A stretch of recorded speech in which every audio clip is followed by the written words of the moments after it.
যেই দড়িটি সেখানে ব্যবহার করা হয়েছে সেটা ডন স্বীকারোক্তিমূলক জবানবন্দি মতে ডন নিজে তার মাথায় বেঁধে সেখানে নিয়ে গিয়েছিল বাড়িতে। সেদিন এখানে আজিজ মোহাম্মদ ভাই ছিল, উপস্থিত ছিলেন, স্বামীরাও ছিলেন, অন্যান্য আসামিরা ছিল। তাকে প্রথমে তার নাকে মুখে ক্লোরোফর্ম দেওয়া হয়, ক্লোরোফর্ম দিয়ে তাকে অচেতন করা হয় এবং তার অচেতনটাকে তাকে আরও গভীর করার জন্য, নিশ্চিত করার জন্য তাকে ইঞ্জেকশনও দেওয়া হয়।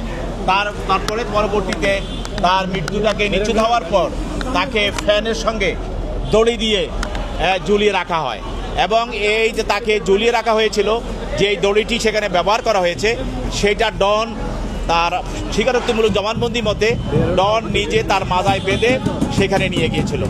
এই জবানবন্দির ভিত্তিতে পরবর্তীতে আদালত এই সালমান শাহের এই হত্যা মামলাটি বিজ্ঞ আদালতে থানায় গ্রহণ করে এবং সেই মামলার আসামি হিসাবে আজকে ডনকে গ্রেপ্তার করে বিজ্ঞ আদালতে উপস্থাপন করা হয়। তার পক্ষে কোনো আইনজীবী ছিল না এবং তার কোনো জামিনে প্রার্থনাও ছিল না। বিজ্ঞ আদালত এই তদন্তকারী কর্মকর্তার দরখাস্ত মতে এবং মামলার বিষয়বস্তু দেখে তাকে CW মূলে জেল হাজতে প্রেরণ করে।